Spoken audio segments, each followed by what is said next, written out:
Well, I thought the most impressive speech he has given was at AIPAC when he was reading from a prompter. I thought he did it well, and I thought he made his points, and he stayed on target. But look, here's one of the appeals of Donald Trump. He is not a politician. And when he's sitting there with Chris Matthews, I'm not saying we should feel sorry for him, and I'm not saying he was badgered. He should be able to handle himself. But when you're sitting there and you're talking about abortion, he's pro-life.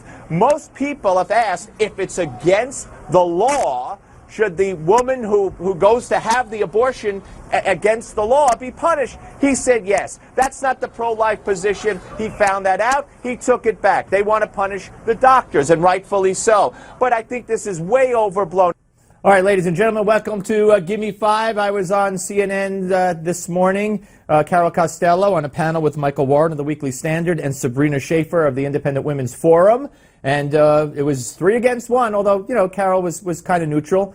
So 2.5 against 1. Here's more. And as far as sound bites, let's be real here. Republicans have run away from abortion as an issue in presidential races for years.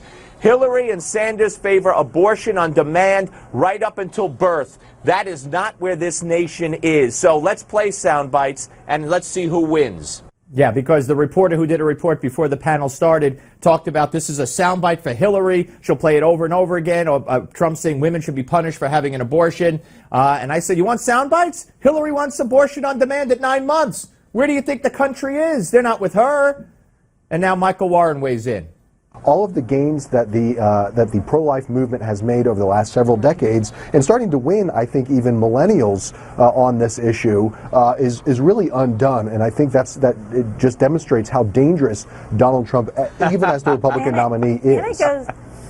Wait, Steve, you're laughing. Why? I mean, this is insanity. He didn't stand up there and give a policy speech and say women must be punished for having an. He was asked a question. He responded. He immediately corrected himself, and all of a sudden, this is the biggest gap in the history of politics, and it's going to set back the pro-life movement forever. Give me a break. Yes, please. Now, then Carol Costello brought this up, which I heard brought up by Wolf Blitzer yesterday, and I thought I heard it wrong. Because, please, bang my head against the wall. Watch.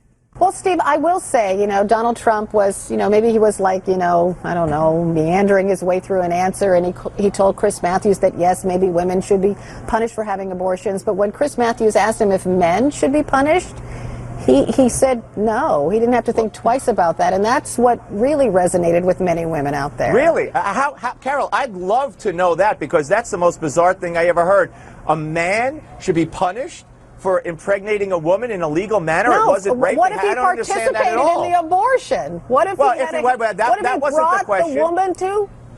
That wasn't the question. There's a lot of men who believe that there should be a law against a woman having an abortion where if the male who's the father doesn't want it, and women are outraged at that. I mean, I still don't understand how the man fits into this. If it wasn't rape and it was legal and the woman goes and has an abortion, how's the guy involved? If he brings her there, that's a different story maybe. But again, Donald Trump misspoke.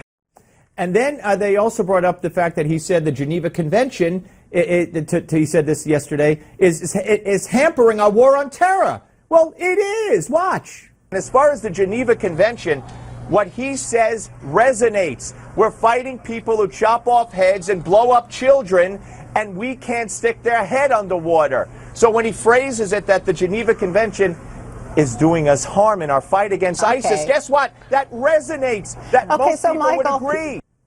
Yeah, I mean, of course he didn't say we have to get rid of the Geneva Conventions. He said maybe we need to change them. They're hampering our fight against terrorists who play by no rules. And that's absolutely true. And then Sabrina Schaefer weighed in.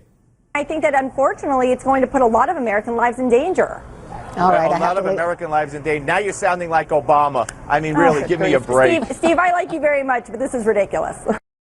That's what Obama always says, and the left always says.